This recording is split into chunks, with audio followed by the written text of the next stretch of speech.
evening, folks. Welcome to another installment of OU Insider live from Atlanta, Georgia, where for the last 3 days, we've been here covering SEC Media Days. Of course, Oklahoma went earlier today. Brent Venables, John Mateer, Robert Spears-Jennings, and R. Mason Thomas representing the Sooners. Much to discuss in terms of storylines that emerged throughout the day and throughout the week. Also plenty to discuss on the recruiting trail as well. Thanks for being with us on this fine Wednesday evening. I'm Parker Thune. Brandon Drumm is alongside me. We're in different locales, both still in the Atlanta metro area, though, and getting ready to hop on planes tomorrow back to the great state of Oklahoma. Brandon, as we kind of dive in here, I guess first thing we should do is pay the bills. And so with that, let me remind everybody watching that Riverwind Casino is our presenting sponsor. Riverwind Casino is the Metro's premier gaming destination and has been for almost 2 decades, nearly 3,000 electronic games, table games, bars, and dining options, plus the best live music in the Metro. It's no surprise that Riverwind is always a good time. The pod is also brought to you in part by Jana King, a proud partner of OU Athletics and the greatest team to ever clean, delivering spotless results and solutions from stadiums to any size business across the country. Check out which of those solutions is best for you or your business by going to janiking.com. That's JANIKING.com. Brandon, how are we feeling on this Wednesday evening? I'm here, man. We're here doing the live the SEC Media Days. It's been a long week. I will be honest, I'm ready to go home. I'm ready to get back to Oklahoma. And ready to I haven't been home in probably since June 21st. So it's been a while since I've seen the confines of Mustang, Oklahoma, Mustang proper. And I'm ready to get home, man. It's starting to wear on me a little bit, but I'm glad we're here with everybody tonight, and I get to talk some Sooner football.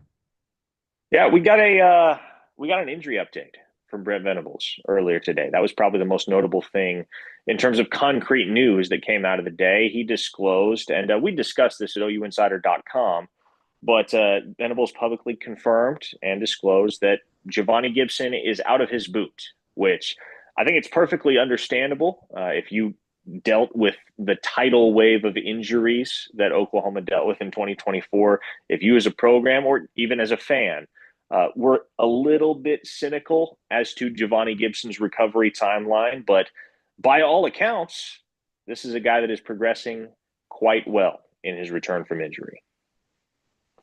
Yeah, you would think that at the end of the day, he's hopefully going to get some playing time and be prepared for the season. BB didn't really dive into like when he's going to be back, and I think Jesse said it best when we were sitting there talking about it, and he said I guess he said he didn't really feel comfortable talking about or like talking about injuries anymore or like timelines or something to that extent, because I wasn't there with y'all.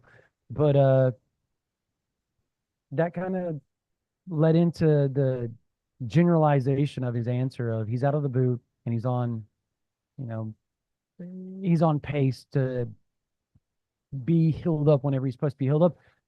But what pace is he on? I think that's something we don't really know, and probably going to be frustrating for fans leading up to this point. But I also think that Venables is playing the cat and mouse game with opponents.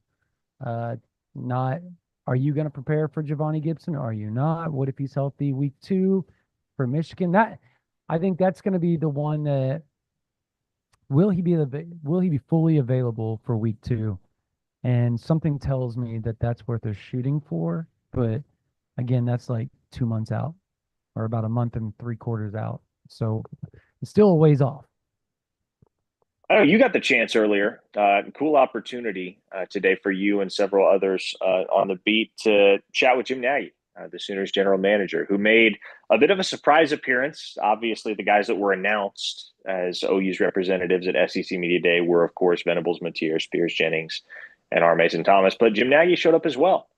And obviously, the 2026 recruiting class has been a hot topic of conversation amongst the fans on the message boards, on social media, and elsewhere because, well, Oklahoma, by some standards, according to some perspectives, is floundering a little bit in the 2026 cycle. It's a fringe top 25 class right now. And obviously, I think we all understand Nagy and his folks have a vision. They don't really care about the outside noise. No one in the program really cares about the outside noise. I think Brent Venables and the leadership, the structure within that building, those folks have done a tremendous job over the last few years of just helping the guys block out noise in any and all forms. But do you sense that's probably part of the reason why Nagy showed his face at SEC Media Days, just to make it clear that, hey, we're not going and hiding amidst all of this noise about the way that the 2026 recruiting class is going. We have a vision, we have a plan, and I'm here to lay it all out. He did, but he laid it out to an extent. I think he also kind of has he's got a confidence about him to where he trusts what he's doing. He trusts the process. And he made it very clear. I want to make it very clear to everybody. Like, a lot of the conversation, it was just me and him one-on-one. A lot of the conversation that we talked about was very off the record stuff, just kind of shooting the crap and just kind of laying it out there for everything. But what he did say that, we talked about on OU Insider and other things was he's barely gotten to start pushing the program and the evaluation process and everything that entails at all. He got there in March. And since then, he said it's been just running around like a chicken with his head cut off, just trying to figure things out, trying to learn the college game, but at the same time trying to implement the system in which they want to move forward with. He said next week they are going to really be able to dive into it. And they got a program, a software that they're going to start using. They're going to have a long, in-depth meeting with the coaching staff, with everybody, whether it's front office, coaching staff, everybody. They're going to sit down, they're going to talk, and they're going to get this thing ironed out, and they're going to show everybody this is what you do. This is a process we're going to go by. And it's all to take a lot of the human emotion out of it, a lot of the, you go and look up on 3 or Rivals or whatever, and you see the guy's a 5-star. Okay, well, now I'm going to go look at his film. It's, let's go look at his film.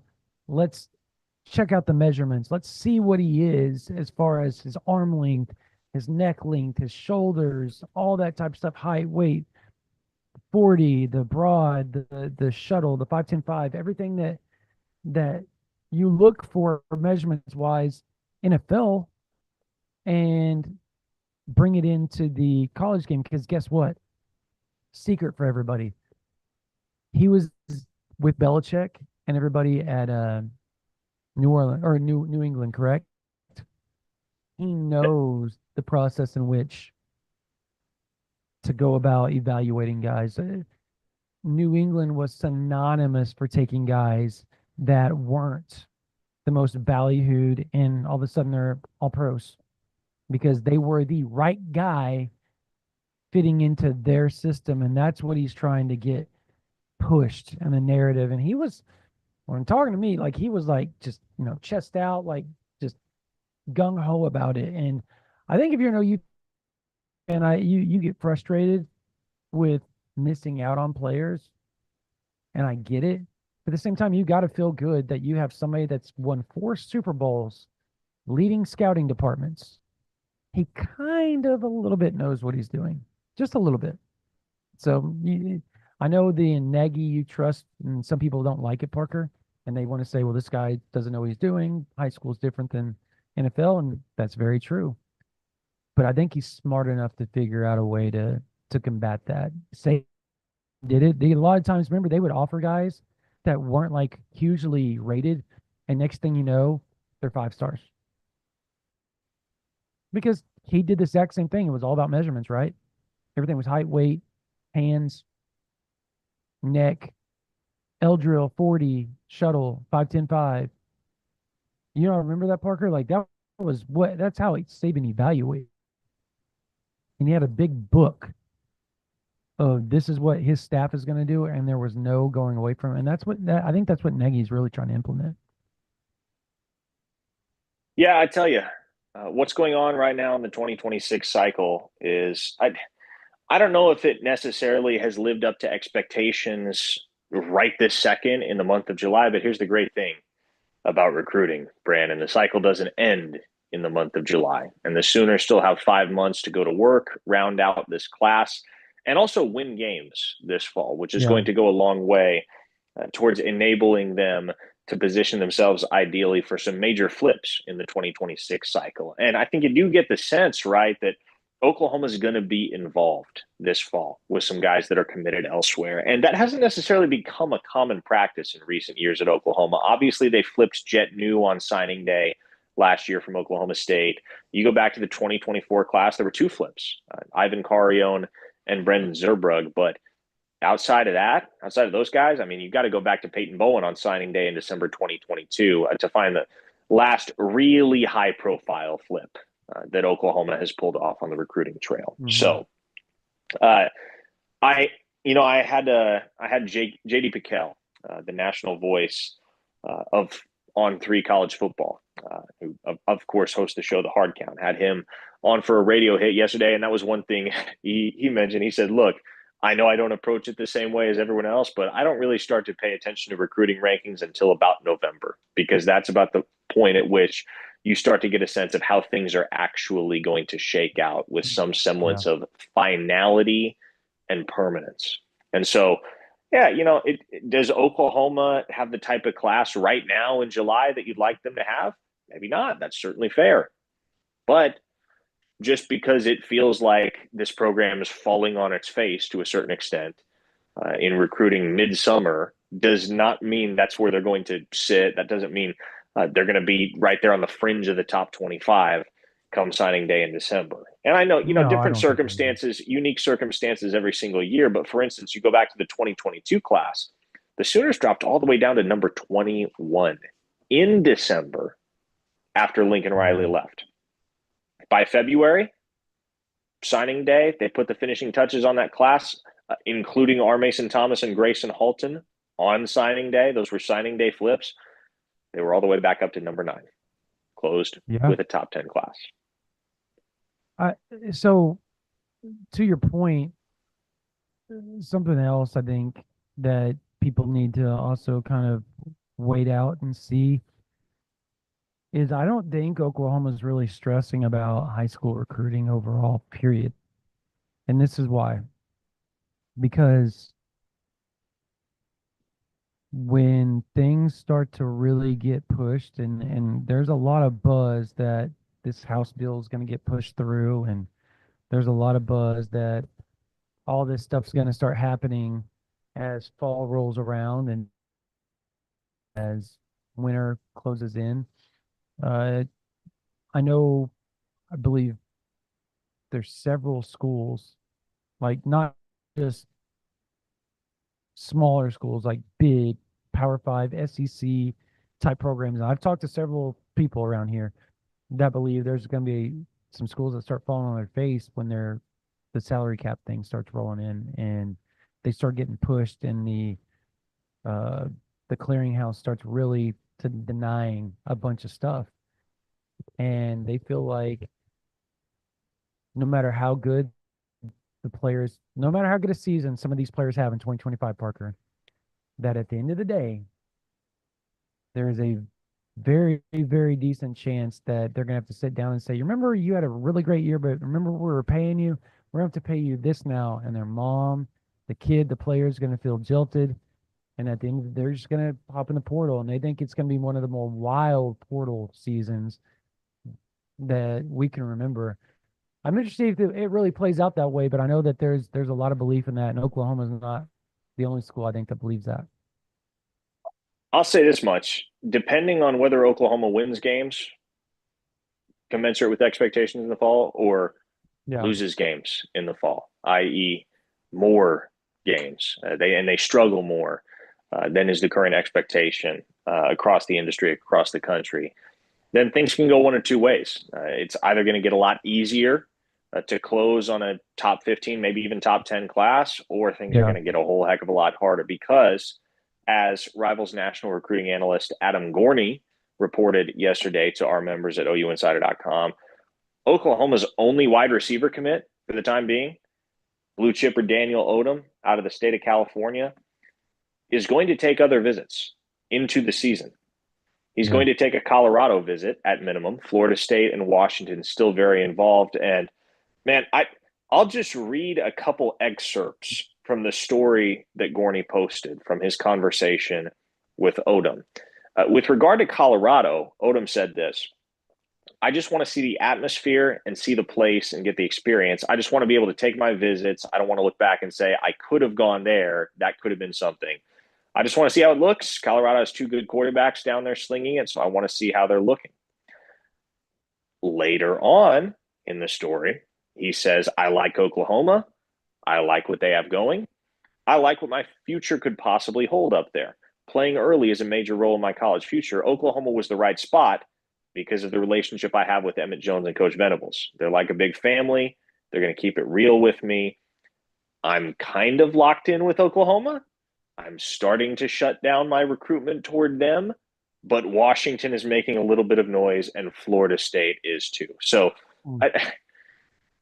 again, that just kind of goes back to the reality that as it's felt for months, and there's been some ebb and flow to it at He never times, took but that OV to it's Florida State, did he? he didn't take that OV to Florida State as far as I'm aware, but there's always been some sort of nagging feeling, even from the very jump, Yeah. that Daniel Odom wasn't 100% on board with Oklahoma. And I think if you're reading between the lines in everything that he laid out in those quotes and others throughout the story, it's pretty easy to tell that he's doing his best to hedge his bets, because I think he understands, and most every other blue chip recruit understands, that if Oklahoma doesn't win this fall, Brent Venables might be on his way out of town with the entire staff. And while that's certainly not the expectation locally, while it seems that's not the expectation nationally for Oklahoma, you have to reckon with that possibility. It's a prove it year for Brent Venables and this staff. And if they don't get it done,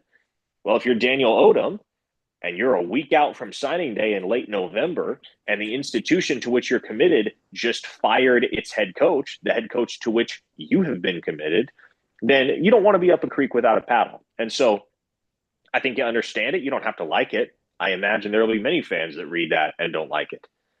And it does, it comes off as a little weird when he says stuff like, I'm kind of locked in with Oklahoma, but you can certainly understand why a 17-year-old kid who has a certain element of uncertainty about what the future holds at the institution to which he's committed might at the very least keep some other options open just in case he needs to break the emergency glass. Yeah. Can we just go ahead and get this out of the way? If Oklahoma beats Michigan, things are going to change. Like that I said this months ago, and I think we all thought, I think I even said that I don't know if I'm overreacting to this or whatever, because I remember you and I had this conversation, whether it was a podcast or whatever. And I said, that's going to be the defining moment. If they beat them, I think you're going to see things turn positively on the recruiting trail for Oklahoma and a lot of other instances. And I got to tell you, a lot of people that we talked to today that are around that program, they all feel the same way. Like the second they beat Michigan, and this is hypothetical, obviously the game's got to be played. If they beat Michigan, it is going to be a coup for that program that was sorely, it's so sorely needed, Parker. They need something like that to happen in a very, very bad way. The amount of pressure on that staff right now to win that ball game is immense. And you want to know how I know that? They've been working on the Michigan game for the past month and a half already. Like that is a focal point for them. Get through the Michigan game, then worry about the rest of the season. And rightfully so, right? You have to win that ball game if you want to change any sort of optics towards your program. No, I mean that's it's 100% true.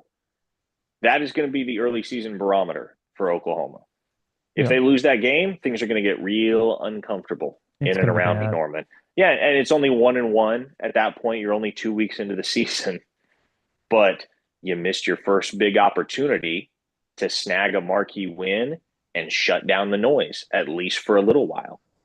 And your odds of going into the Cotton Bowl at 5-0. And if Oklahoma does go into the Cotton Bowl at 5-0, they're going to come in with some serious steam. And I think Yeah, any way you slice it, they're going to be able to hang with Texas, but that momentum might be enough to push them over the top and get them to win in that football game against the Longhorns. But man, you don't head into the Red River Showdown with nearly as much momentum if you have an early season week 2 loss on your home field to a team that's trotting out a true freshman starting quarterback in Bryce Underwood in all likelihood. So Michigan feels like a must-win game for Oklahoma, and engaging, and this is something I made a point to do during SEC Media Days, and just gauging what other media members across the country think of Oklahoma's schedule and think about the must-win nature of any and all of the games on the schedule. The two games that the majority of folks pointed to as the games that, okay, Oklahoma definitely needs to get that one. They definitely need to get that one.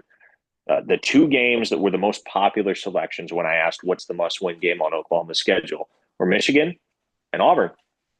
yeah, that's what I was about to One of say. them is your first major test of the entire season.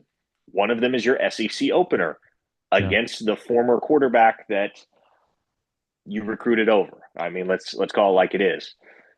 Once John Mateer was coming in, he was coming in to be your starting quarterback. And I know Brent Venables said today that they made an effort to retain Jackson Arnold, but with John Mateer in the picture, true. Jackson Arnold wasn't coming back. I mean, what Brent said is true. And now that it's out there and it's in the open, I'll readily say it. Look, they wanted to keep him. They weren't sure Mateer was even going to get in the portal. And so Arnold, and at the time, Arnold and Mateer had the same trainer. So they were talking, they've been buddies, they've been friends. We both know that there was a meeting between Arnold and Arbuckle. He flat asked. I mean, that came from both sides, like Oklahoma, and came from Arnold's side. Are you going after John Mateer? That's the buzz. And Oklahoma, rightfully so and honestly so, said he's not in the portal. So we can't go after anything that's not in the portal. So we don't know what's going to happen, which was true at the time. However, I think Arnold could kind of see through everything and told him, give me 24, 48 hours. I'll get back to you on my decision, and eventually got in the portal. And so you, Arnold made the right decision. I think he made the right decision. Whether you want to call it recruiting over or we want to call it whatever, he made the right decision because you're always going to be playing uphill when the OC brings in their guy that they had at their other school, the guy that's already been in the system for 2 years, 3 years, whatever it is. Like you're not winning that battle, Parker, no matter how No, good he was. yeah, no, you're not. And it's not to say And Arnold's not good because we all both think he's like super talented. So it's just that's just not how you can't win that. yeah, I mean it's a redemptive opportunity ahead for Jackson Arnold at Auburn For and for sure. guys like Nick Anderson at LSU and Brennan Thompson at Mississippi State, whom we got to talk to today, right? And a bunch of guys from last year's team have just kind of scattered to the winds. I'd forgotten about Kenai Walker, but I was talking to an Arkansas beat reporter who mentioned, hey, Kenai Walker's been getting some run with the ones at Arkansas. And so there you go. There's another example of a guy that has a lot to prove in 2025 somewhere else. Yeah. But man, for Oklahoma, and this is kind of the message Don't that run go routes I or mean, do this run is go routes. this is kind of the message that's been echoed by pretty much every key figure in the Oklahoma locker room that we've gotten a chance to talk to. Is hey, like we own what happened in 2024. Yeah, to a Yeah. certain extent, it couldn't be helped, but as Gentry Williams told me over the weekend, our ceiling, especially as a defense, our ceiling in 2024 has to be our floor in 2025. That's what it's going to take. And Man, he's a good quote. the schedule is a freaking killer, man. And that's the one Yeah. thing I think that prevents you from getting too optimistic about Oklahoma's outlook, drinking too much of the Kool-Aid, as it were. Because if you're Mhm. just looking at an average schedule, what Oklahoma has on paper, talent wise, should be enough to win double digit games, I would think. But this is no average schedule, no average Yeah. schedule whatsoever. It's one of the toughest we've ever seen. I did 4 or 5 radio spots while I've been here, and the schedule's been brought up on every one of them. Yep. The funny thing is that no matter who you talk to, no matter what school they cover, they all say, it's the hardest schedule they've ever seen. But they also say if Oklahoma can somehow win 9 games, they will backdoor themselves into a playoff and be the first 3-loss team to ever do it because of that schedule. That is a consensus belief. If they can go 9-3, they are a playoff team because of the schedule. Now, I think I've had a couple of guys also say if the Big 12 is as crazy as everybody thinks it's going to be, they could really screw everything over. Similarly with the ACC, but they think if everything stays more chalk than it did last year. Last year was just wild. They feel like a 9-3 team could surely, particularly with Oklahoma's schedule, could backdoor themselves into a playoff spot and maybe a playoff spot higher than people expect because of depending on how that 9-3 laid out. Like let's say they lose to I don't know, let's say they lose to Auburn, but yet somehow beat Texas, somehow go to Alabama and win. You lose to, or you lose at South Carolina. You win LSU at home, which will be a top 10 team when they play. And you beat, where you lose to, who would be another like, where I said Auburn, South Carolina, who would be another like, let's say somehow, God forbid, Oklahoma fans, I'm sorry I'm even putting this in your thoughts, but let's say Missouri shocks Oklahoma somehow, some way. Drinkowitz gets to jump in some other grown man's arms after they beat Oklahoma on Owen Field. Um, and but yet they beat LSU, Alabama, Texas, um, Ole Miss, Michigan. Like you have all those wins lined up, you could be higher ranked than probably you would be. You'd be surprised how highly ranked you would probably be going into the playoffs, and not have to play a 1 or 2 or 3 or 4 seed or something like that, right off the bat. So, and I know they get the bye, but I'm just saying like one of the higher seeds right off the bat. Maybe you get the home field advantage because of your wins. They kind of put you in a little bit higher than some of the G5s or whoever else, the Big 12 champ or whatever. So I don't know, like this is going to be one of those interesting years because I think Florida has the same opportunity, Parker, with their schedule. Like Mm. Oklahoma and Florida have an opportunity to really shake some things up with their schedule if they can go win 9 games. By the way, if you've noticed, and I hope you have, you should be impressed with this sexy new ticker we got at the bottom of the screen, courtesy of our producer, Spencer Forsyth. Real easy way to stay up to date with everything that you might have missed out on throughout the week. All of the key developments, all of the key facts scrolling nicely underneath the screen as Brandon and I bloviate about all things OU athletics. So there you go. Nice little recent touch to our OU Insider Live setup. Um, I guess I want to go back, Brandon, to what we heard from John Mateer and Robert Spears Jennings and R. Mason Thomas today. And one really interesting detail that I picked up, and this was not something that really made the rounds because this was just me and R. Mason Thomas talking. Got him on for a 5-6 minute radio spot. Mid afternoon at KREF. And so he threw on the headset. I asked him a few questions. And one of the questions I asked him was, hey, can you identify one player on the offensive side of the ball and one player on the defensive side of the ball that you don't feel like the rest of the country is talking about enough right now? He gave me two really interesting answers. Would you like to hear Can them? I guess? Can I guess? You can I love to guess. play this game. Taylor Wine's one of them. No. Oh, dude, come on now. All right. He obviously Daniel Okoye. Nope.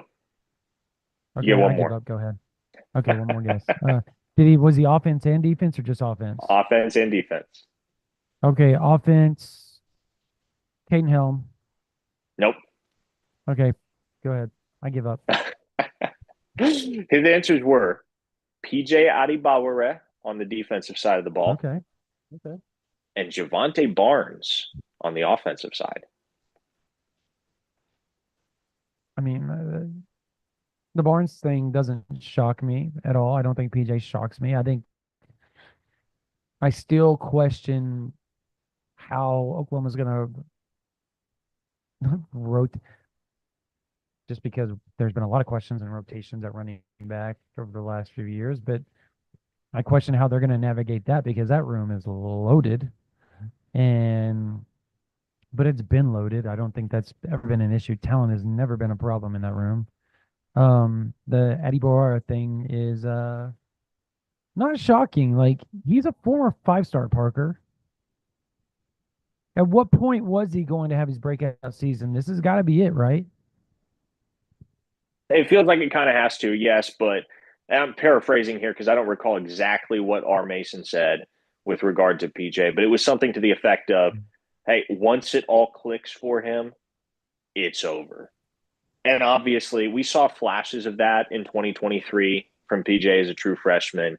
He saw rotational action in some really meaningful games, right? He played the final snap of the Texas game in the Cotton Bowl. Uh, but then, of course, he deals with injuries to both ankles in 2024. He isn't right all year, very, very limited in what he can do. And so I think that's really tempered expectations for him heading into 2025. Oklahoma's really deep at defensive end, really deep. I mean, the sheer amount of potential Yeah. contributors that you could see lining up at some point for Oklahoma, the easy ones to point to are Mason Thomas, Marvin Jones, and at this point, Taylor Wine. Right? You got PJ in the mix. You got Danny Okoye in the mix. Wyatt Gilmore is a guy that gets forgotten in many of these conversations, but he's going to be right there in the mix. Man, the Sooners have really solid depth at that position. And so whatever PJ gets, he's going to have to earn. But it is virtually indisputable that he is the freakiest athletic specimen in that group. That's fair. I mean, hmm, would Danny Okoye not be up there as far as like what if Danny you were to? Okoye probably could give him a run for his money, Yeah, but that would be mine. I Yeah, think it's still PJ. you're probably right. The He is bend an and the absolute length freak. is what sets him apart for me. Well, I mean, look at his brother. Didn't his brother run something like a 4.5 or something like that at like He ran a 290 pounds? 4.49. He ran a Yeah, like 4.49 at the NFL Combine. 290 something. Like, that's insane. Wow, they are athletic freaks. You hope that if PJ Parker, if PJ has just a 7 to 8 sack season, with everything that we've heard about Taylor Wine, with everything that we've heard, like you just said, right? That room could be an absolute problem for quarterbacks. Could you imagine like lining up and being like, "Oh, cool, they just rotated out somebody that would start on my team at defensive end. This is fun." Every time I drop back, I feel like I have one of those dudes breathing freaking, I don't know, what's something stinky like sardine breath in my face. Like vinegar. Like, it's just garlic breath. Like, it's just there's a chance that defensive line could. Cole Cuba called it the best defensive line in all of college football. Mm-hmm.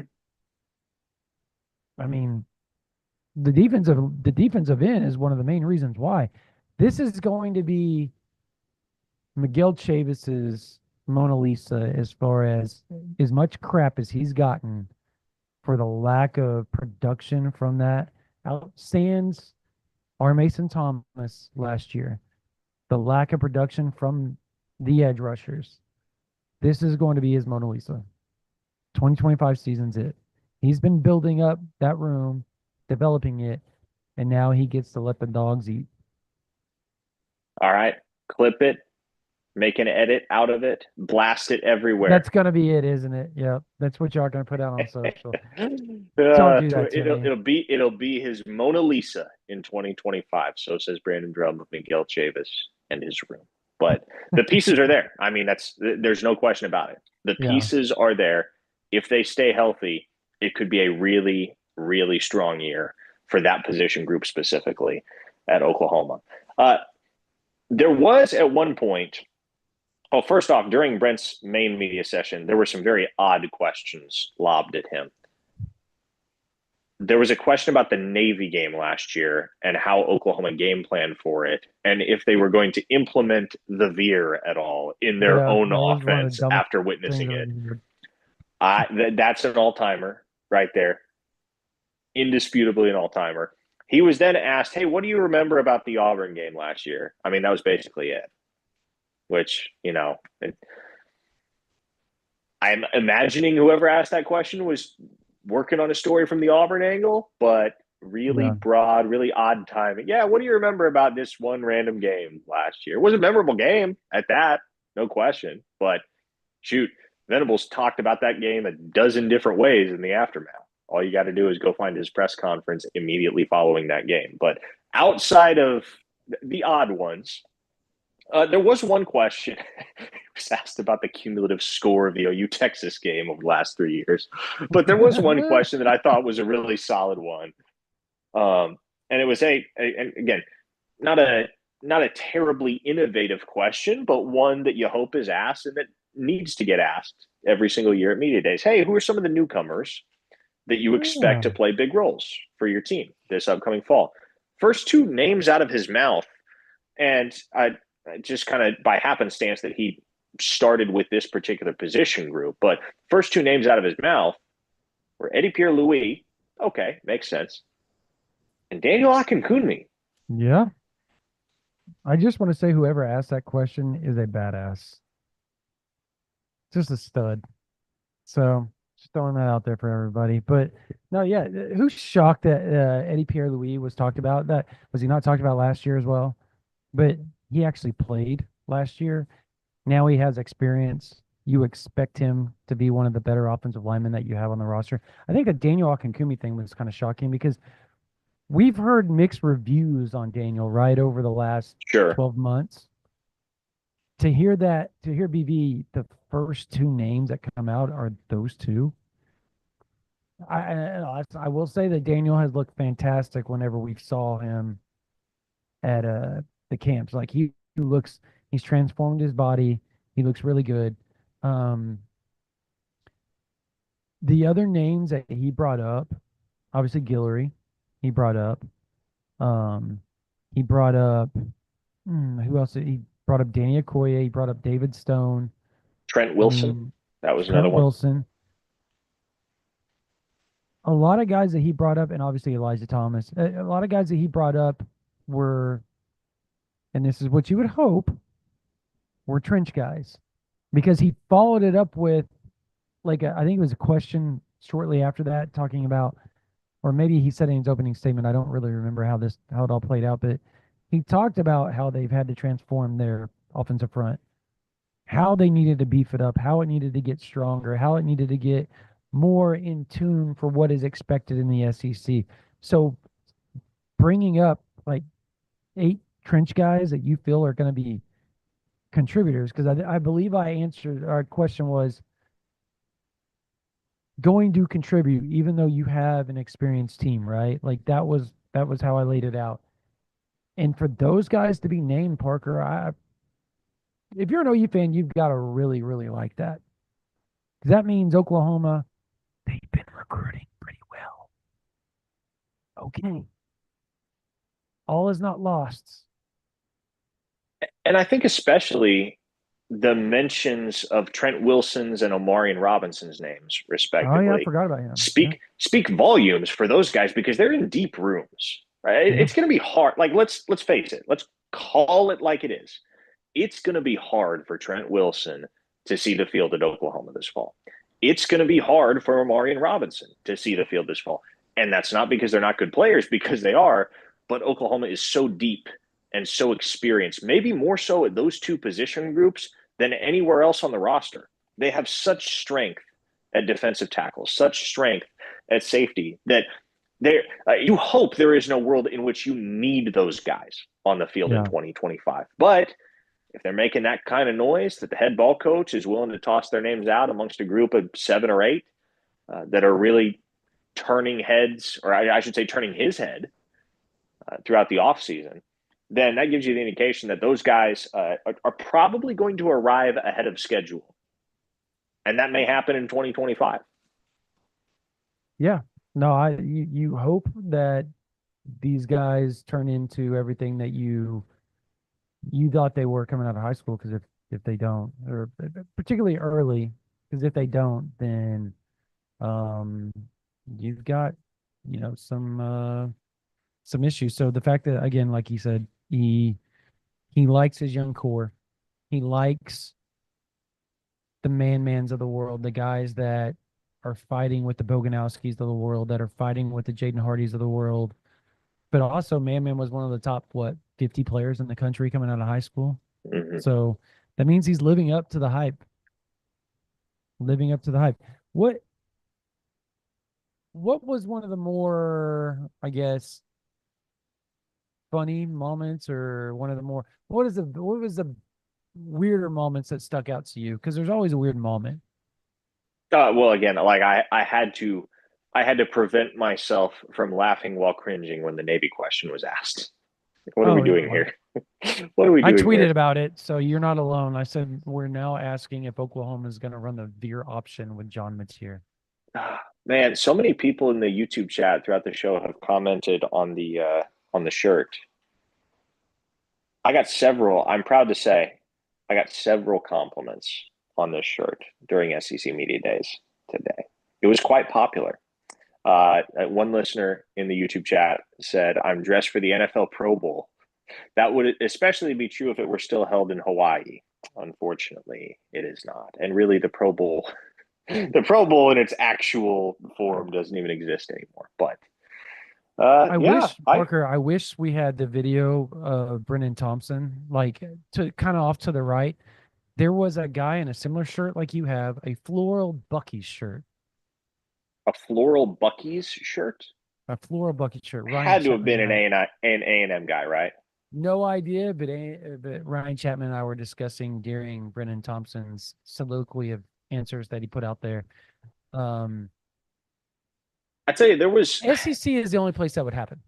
Well, yeah, there were no, at least that I noticed, there were no egregiously bad wardrobe choices throughout the week. There was one reporter, I won't name names, that showed up with somebody. Come on now, the blazer with the tucked in SEC t-shirt. And no, I wasn't even talking about that. That was an interesting look. There was one reporter that showed up yesterday with his toes out. He was wearing flip-flops to SEC Media Days, jeans and flip-flops, and he did not have pretty toes either. I'm gonna just leave that there. I don't think I've ever looked at another man's toes and thought that they don't have pretty toes. Oh man, it's funny because I genuinely speak, like 95% of the time, I do not notice what people are wearing on their feet. Like, I don't know if I'm the only one that's just oblivious in that regard, but I could not tell you. I could walk past someone 20 times at SEC Media Day, and I couldn't tell you after the fact what shoes they were wearing. But it's like, I didn't even have to go looking for them. They were staring at me. Whoa, toes. There they are. I still can't get over the oversized blazer, the jeans, like the baggy jeans with the orange and black and red. Dude had like a black blazer, a green shirt, like acid wash jeans, and like the most atrociously colored Nike shoes. I wish, folks, it was different. It was he was business over the t-shirts, but party everywhere else. It was different. A Blazer spices up every wardrobe, doesn't it? It does. In He a was he was variety of there different for it. ways. Yeah. Oh man. Yeah. Dalton Floyd in the chat says, Parker, what the F are you wearing? I'm embarrassed to be an OU fan because of you. Sorry, Dalton. I guess apparently it's a hit or miss look, which is understandable. These colors aren't for everyone. They suit So me though. we got asked a question. What do you think the line? What's the line going to be for the Michigan game? I think Oklahoma will be a 6-point favorite. I would go somewhere in that neighborhood, five, Five maybe and a half, six. 6. Yeah. Yeah, that seems fair. Yeah. Freshman quarterback. I don't really care. I watched somebody yesterday talk about Michigan and Bryce Underwood being the best quarterback, most talented quarterback they've ever had come through there, and all that good garb. That's cool. How's he going to react to Brent Venables throwing ridiculous coverages at him and blitzes and crap that he's never going to be? They're worried about. They're still having to supplement their wide receivers and offensive line too. Like that's not a good We saw that last year, Parker, with it essentially a freshman quarterback. That is not a good combination to go on the road against a defense like Brent Venables. And I'm not calling it a win like right here, right now, because I want to see obviously week one. But I feel pretty good thinking Oklahoma should win the ball game. Like they should. So, but we'll see. What I mean, we haven't even talked about Sark coming out to A&M.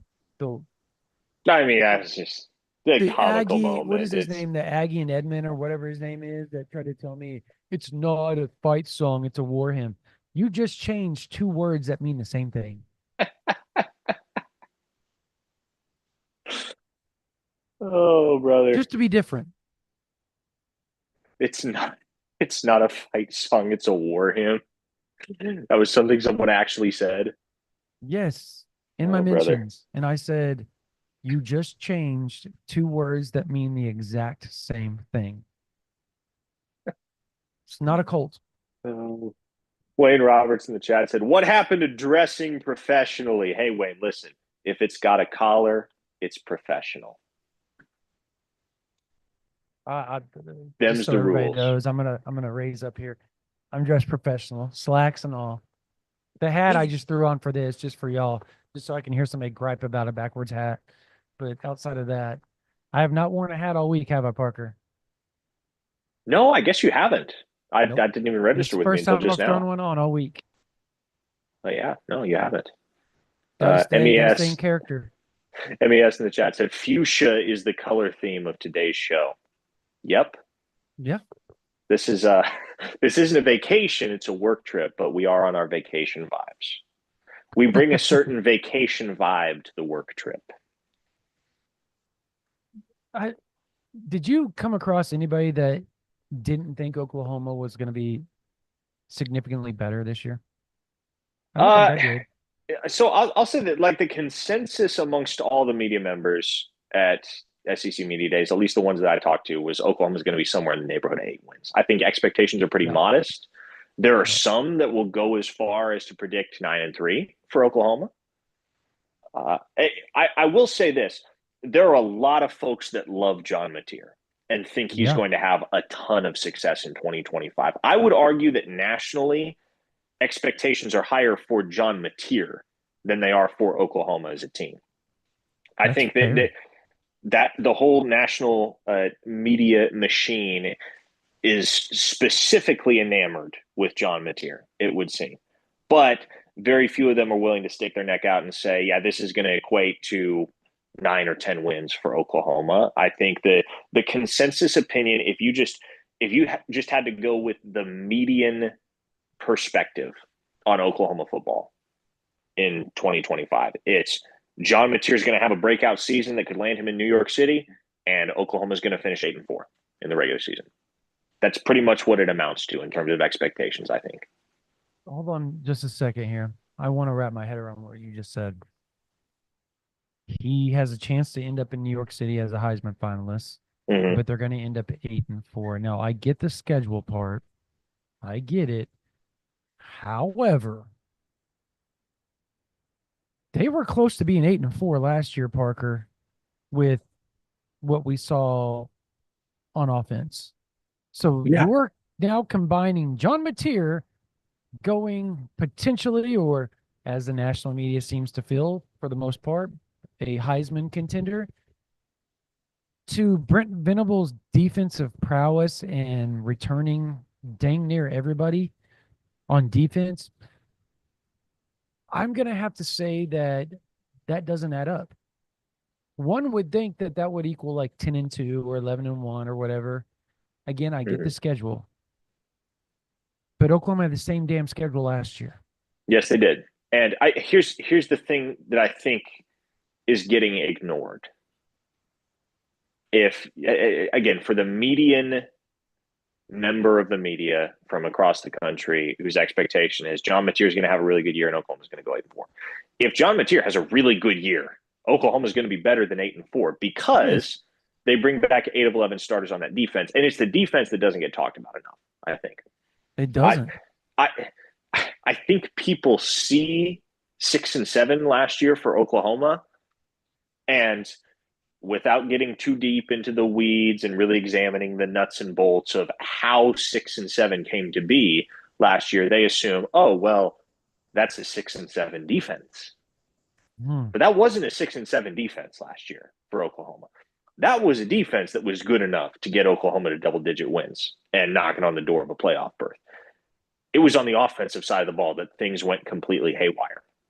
But if you had to actually have watched Oklahoma football last fall in order to be mindful of that. Because if you did not intently watch Oklahoma football, you weren't going to be paying attention to a team that was hovering around 500 for much of the Yeah. season and going out of your way to watch and study that defense.